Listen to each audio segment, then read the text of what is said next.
그날 저는 믿을 수 없는 선택을 했습니다. 속옷까지 모두 벗은 채 단 한 올의 천도 걸치지 않고 욕실로 향했습니다. 그곳에는 제 시아버지가 기다리고 계셨습니다. 아버님은 이미 63세의 노인이셨지만 그 눈빛엔 묘한 단호함이 서려 있었습니다. 그 순간 제 심장은 귀를 찢을 듯 뛰었고 온몸은 얼어붙었습니다.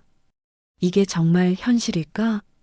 저는 수치심에 숨이 막혔지만 그 어떤 저항도 할 수 없었습니다. 안녕하세요. 저는 강원도 홍천에 사는 38살 윤정이라고 합니다. 오늘은 세상 누구도 쉽게 믿기 어려울 시아버지와 며느리 사이에서 벌어진 믿기 힘든 목욕 이야기와 그 뒤에 숨겨진 진실을 말씀드리겠습니다. 본격적인 이야기에 앞서 좋아요와 구독, 그리고 댓글로 여러분의 생각을 남겨주시면 저에게 큰 힘이 됩니다. 남편은 제 인생의 전부였습니다. 26살에 만나 불같이 사랑했고 결혼 후에도 서로를 진심으로 아꼈습니다. 비록 부유하지는 않았지만 우리에게는 소중한 아들 준서가 있었고 서로만 있으면 어떤 어려움도 견딜 수 있다고 믿었습니다. 시아버님은 저희 부부의 든든한 울타리였습니다. 평생 공직에 몸담다 은퇴하시고 근처에서 조그만 텃밭을 가꾸며 소박하게 지내셨죠. 시어머님은 오래전에 돌아가셨기에 시아버님께는 제 남편이 전부나 다름없었습니다. 그러던 어느 날 모든 것이 무너졌습니다. 준서가 5살이 되던 해 남편이 갑작스러운 교통사고로 세상을 떠난 겁니다. 장례식장에서 저는 목 놓아 울었습니다. 앞으로 어린 아들을 어떻게 키울지 막막하기만 했습니다. 시아버님은 장례식 내내 아들의 영정만 바라보셨습니다. 눈물조차 흘리지 못하는 그 모습이 오히려 더 가슴을 아프게 했습니다. 장례가 끝나고 집으로 돌아왔을 때 시아버님은 제게 통장 하나를 내밀었습니다. 이건 내 남편 몫으로 남겨둔 내 마지막 재산이다. 얼마 안 되지만 당분간은 버틸 수 있을 거다. 저는 거절했지만 아버님은 단호히 고개를 저으셨습니다. 내 노후는 내가 알아서 한다. 넌 준서 키우는 데만 전념해라. 그리고 며칠 뒤 아버님은 자신이 살던 집을 처분하고 우리 집으로 들어오셨습니다. 홀로 남겨진 며느리와 손주를 직접 돌보시겠다는 이유였습니다. 처음엔 거부감이 컸습니다. 세상 사람들이 어떻게 볼지 두려웠으니까요. 하지만 아버님의 고집을 꺾을 수는 없었습니다. 그렇게 시작된 동거는 처음엔 평화로웠습니다. 아버님은 매일 아침 일찍 일어나 준서의 아침을 차려주셨고 제가 출근하면 종일 손자를 돌보셨습니다. 덕분에 저는 마음 놓고 직장에 다닐 수 있었습니다. 그러나 시간이 지나면서 아버님의 행동에는 조금씩 변화가 보였습니다. 퇴근한 저를 현관 앞에서 기다렸다가 가방을 받아들고 외투를 벗겨주시거나 저녁 식사 후 제 발을 주물러주는 일이 잦아졌습니다. 그땐 몰랐습니다. 그 모든 행동이 신호였다는 것을. 저는 그저 과한 친절이라 여겼고 마음 한켠의 불편함을 애써 무시했습니다. 그러던 어느 날 저는 몸살이 심하게 걸려 며칠째 자리에 누워 있었습니다. 그날 밤 아버님은 물수건을 들고 들어오셔서 이불을 걷어내고 제 몸을 닦아주기 시작했습니다. 그리고 이어진 한마디. 정이야, 옷 다 벗고 욕실로 들어오너라. 내가 깨끗이 씻겨줄게. 그 말이 모든 이야기의 시작이었습니다. 아버님의 그 한마디에 저는 숨이 막혔습니다. 옷을 다 벗고 씻겨주겠다니 수치심과 당혹감이 한꺼번에 밀려왔습니다. 저는 떨리는 목소리로 거절했습니다. 아버님, 괜찮아요. 제가 알아서 할게요. 그러나 아버님의 표정은 변하지 않았습니다. 안 된다. 내 몸이 이렇게 아픈데 그냥 두면 더 큰 병이 된다. 내가 내 아들 대신이라고 생각하고 깨끗이 씻겨주마. 그 단호한 목소리는 더 이상 거절할 틈을 주지 않았습니다. 저는 거의 울먹이며 고개를 저었지만 아버님은 이불을 걷어내며 말했습니다. 이건 시아비로서의 명령이다. 다음 날 아침 욕실 문틈으로 따뜻한 김이 새어나왔습니다. 아버님이 직접 물을 받아놓고 저를 부르셨습니다. 물 다 받았다. 어서 오너라. 저는 천천히 욕실로 향했습니다. 아버님은 등을 돌린 채 말했습니다. 옷은 내가 벗어라. 욕조에 들어가면 부르거라. 손끝이 떨렸습니다. 마음속에서는 부끄러움과 이해할 수 없는 감정이 뒤섞여 있었습니다. 옷을 벗고 욕조에 몸을 담갔습니다. 따뜻한 물이 피부를 감쌌지만 심장은 여전히 얼어붙어 있었습니다. 작게 불렀습니다. 아버님 다 됐어요. 아버님은 시선을 돌린 채 들어와 긴 수건으로 제 등을 닦기 시작했습니다. 손길은 의외로 조심스러웠습니다. 그 속엔 제가 두려워하던 음탕한 기운은 없었습니다. 투박하지만 따뜻했습니다. 마치 아픈 딸을 닦아주는 늙은 아버지의 손길 같았습니다. 그날 이후 아버님은 매일 제 목욕을 도와주셨습니다. 처음엔 온몸이 굳었지만 조금씩 그 시간이 익숙해졌습니다. 아버님은 절대 등을 넘어서 다른 부위를 닦지 않았습니다. 어깨, 팔 그리고 등 거기까지였습니다. 시간이 지나면서 저는 그 손길에서 이상한 위안을 느끼기 시작했습니다. 남편이 떠난 후 지쳐버린 제 몸과 마음이 따뜻한 손길 속에서 풀려가는 기분이었습니다. 그 사실이 스스로를 더 혼란스럽게 만들었습니다. 내가 미친 건가? 그러던 어느 날 저는 우연히 아버님의 오른쪽 손목을 보게 됐습니다. 거기엔 깊고 길게 새겨진 흉터가 있었습니다.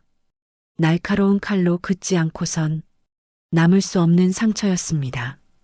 아버님, 이 흉터는 뭐예요? 제 물음에 아버님의 손길이 멈췄습니다. 욕실 안 공기가 무겁게 가라앉았습니다. 미안하다.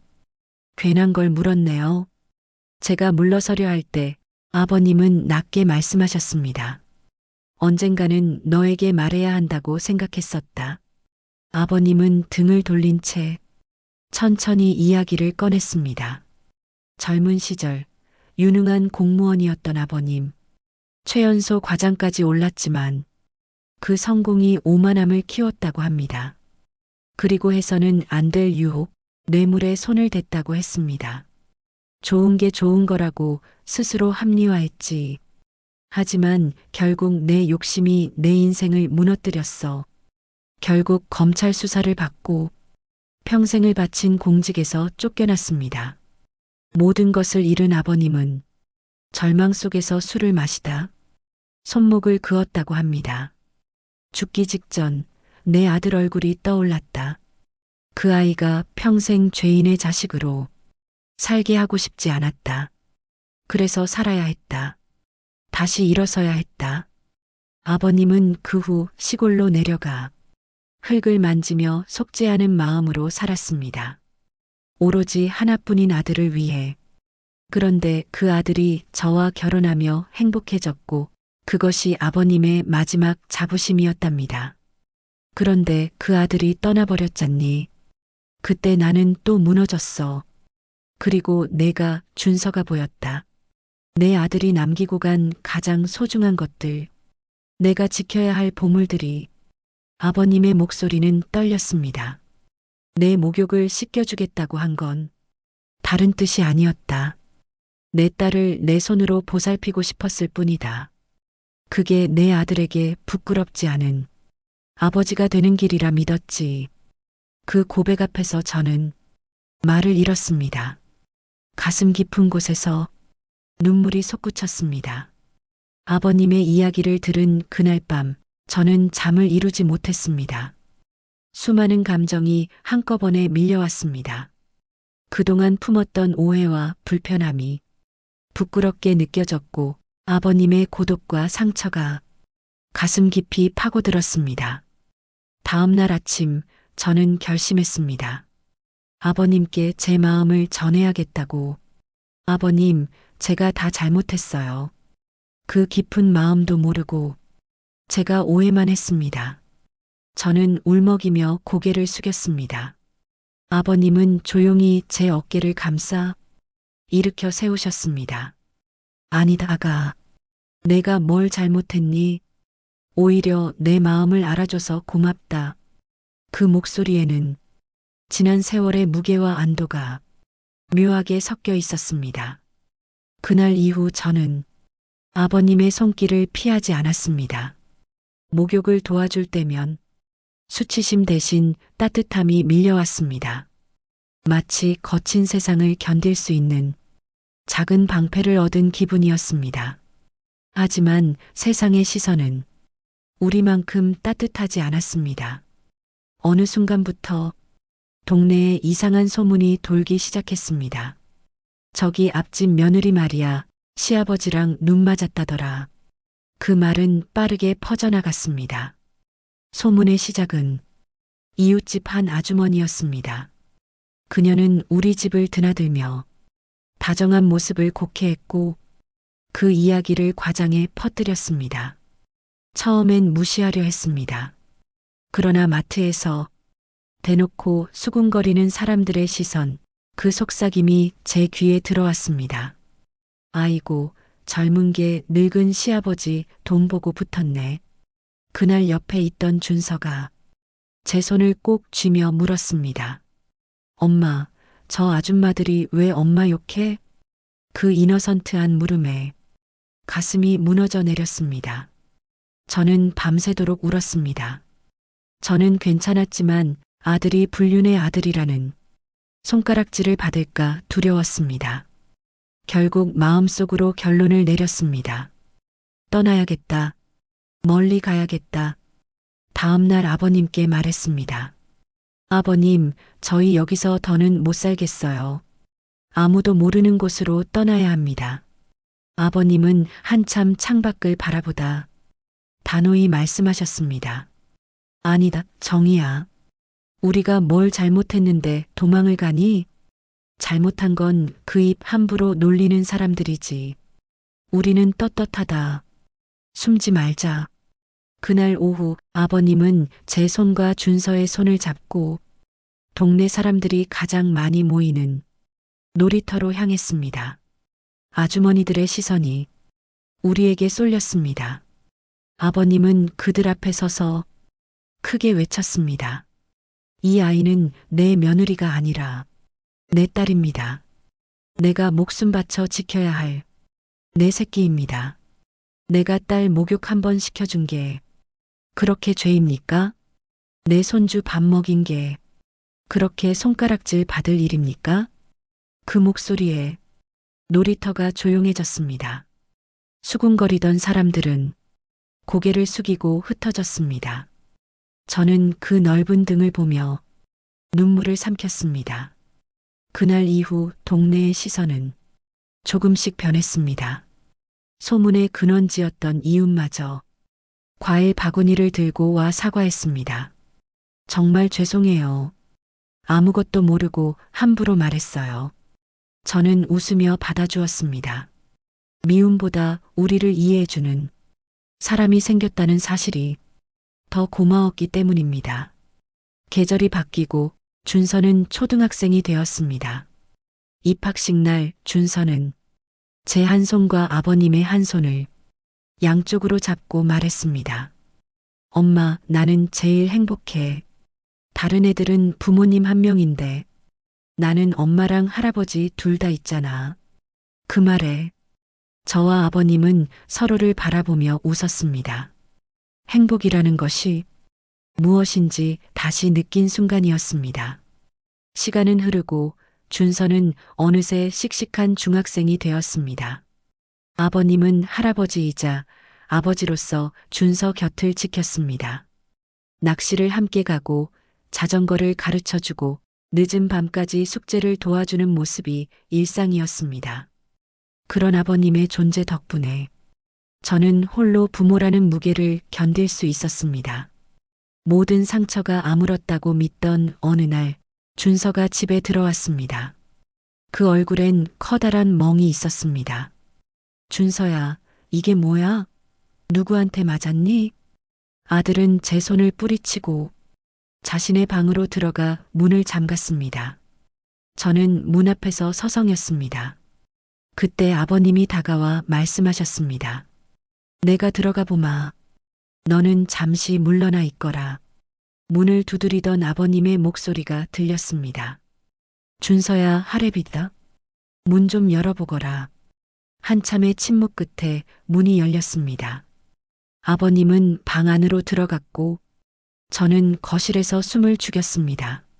조용한 공기가 흘렀습니다. 그러다 준서의 낮고 거친 목소리가 들렸습니다. 할아버지, 오늘 학교에서 친구랑 싸웠어요. 그 친구가 엄마랑 할아버지 관계를 이상하다고 놀렸어요. 밤마다 엄마 목욕시켜주는 사이라고. 그 말이 제 심장을 깊게 찔렀습니다. 잊고 있던 과거가 칼처럼 날카롭게 돌아와 가슴을 파고들었습니다. 준서는 이어서 말했습니다. 그래서 그놈을 때렸어요. 근데 저도 헷갈려요. 그 말이 완전히 틀린 건 아니잖아요. 옛날에 정말로 엄마 목욕시켜 주셨죠? 왜 그러셨어요? 전 아직도 이해가 안 돼요. 그 질문 속엔 그동안 쌓인 혼란과 상처가 섞여 있었습니다. 아버님은 한참 동안 침묵하셨습니다. 그러다 준서 옆에 앉아 그 작은 어깨를 토닥였습니다. 그래, 내 손으로 내 엄마를 씻겨준 적이 있다. 하지만 그건 다른 뜻이 아니었다. 세상엔 눈에 보이는 것만이 전부가 아니다. 가장 중요한 진실은 가장 깊은 상처 속에 숨어 있는 법이다. 그날 밤 아버님은 자신의 과거를 준서에게 모두 털어놓았습니다. 젊은 시절의 과오, 그로 인한 죄책감, 그리고 하나뿐인 아들을 잃고 모든 걸 포기하려 했던 순간까지 마지막으로 손목에 깊은 흉터를 보여주며 말했습니다. 이건 어리석음의 흔적이자 너와 내 엄마를 지키며 다시 살기로 한 약속의 표식이다. 나는 내 엄마를 여자로 본 적이 없다. 그저 내 딸로서 보듬고 싶었을 뿐이다. 방 안은 조용했지만 곧 준서의 훌쩍이는 소리가 들렸습니다. 할아버지, 죄송해요. 그것도 모르고. 아니다, 준서야. 오히려 내가 용기 내어 말해줘서 고맙다. 그날 이후 준서와 아버님의 관계는 더 단단해졌습니다.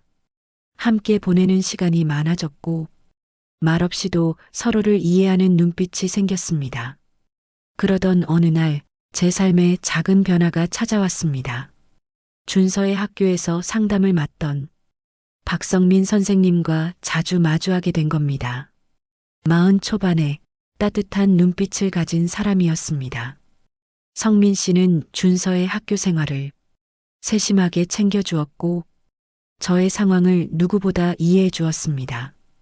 그 배려와 진심이 서서히 제 마음속에 스며들었습니다. 하지만 저는 망설였습니다. 아버님과 준서가 어떻게 생각할지, 특히 아버님이 실망하지 않을까 두려웠습니다. 그런 제 마음을 눈치챘는지 준서가 어느 날 말했습니다. 엄마, 성민 선생님 참 좋은 분 같아. 엄마가 행복했으면 좋겠어. 할아버지도 그럴 거야. 그 한마디에 가슴 깊은 곳에서 무언가가 풀렸습니다. 저는 그날 밤 아버님께 성민 씨에 대한 이야기를 꺼냈습니다. 아버님은 조용히 물으셨습니다. 그래서 너는 그 사람이 좋으냐? 네, 좋아합니다. 그럼 됐다. 내 행복이 제일 우선이다. 나는 괜찮다. 그 목소리엔 진심이 담겨 있었습니다. 저는 눈물이 차올라 고개를 숙였습니다. 그 순간 저는 다시 한번 깨달았습니다. 아버님이 제 곁에 있다는 사실이 얼마나 큰 힘이 되는지를. 성민 씨와의 만남은 조심스럽게 시작됐습니다.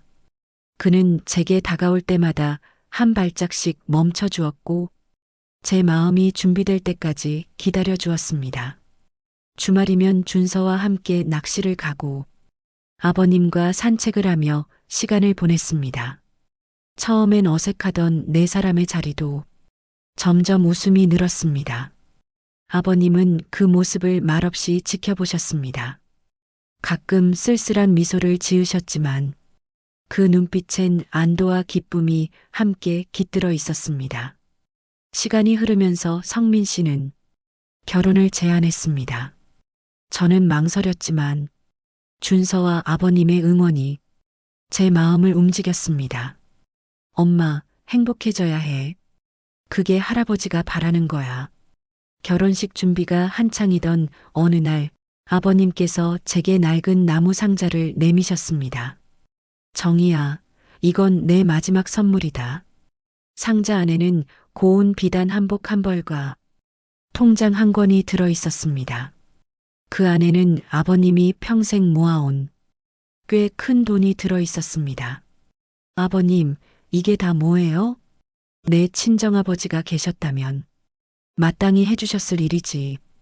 이건 내 결혼 자금이자 내 마음의 인사다. 그리고 아버님은 조용히 덧붙였습니다. 결혼식이 끝나면 나는 시골로 내려갈 거다.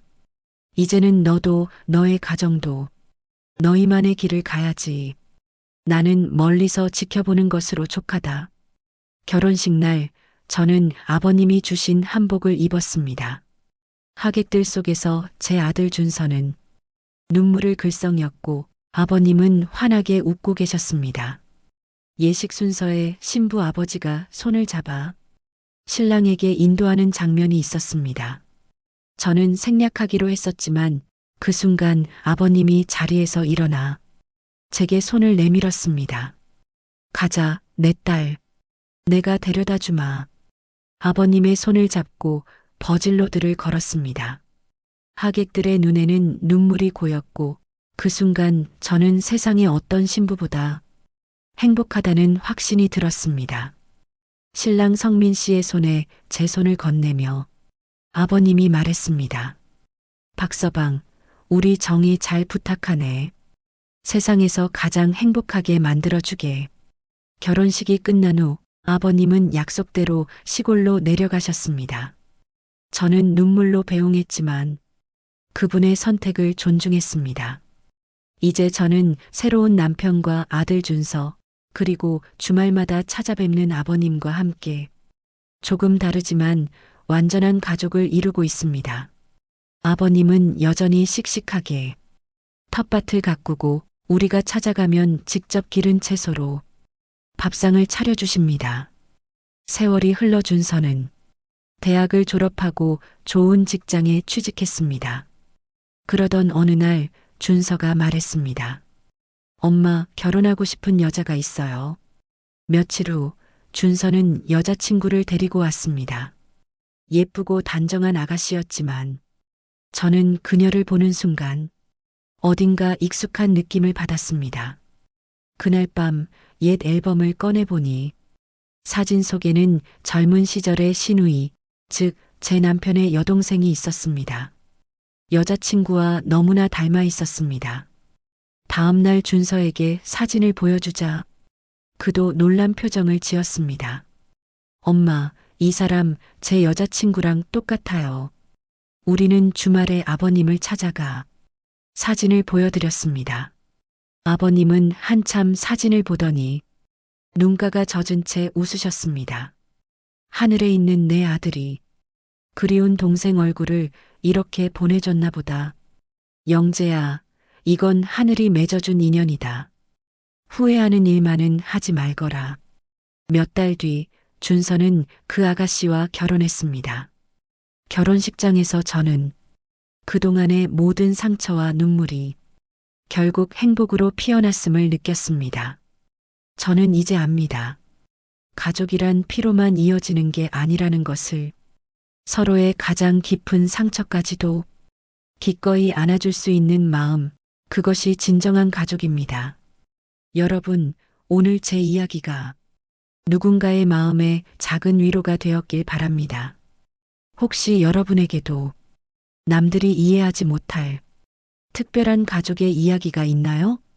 댓글로 남겨주시면 이 세상 모든 다양한 가족들에게 따뜻한 응원이 될 것입니다.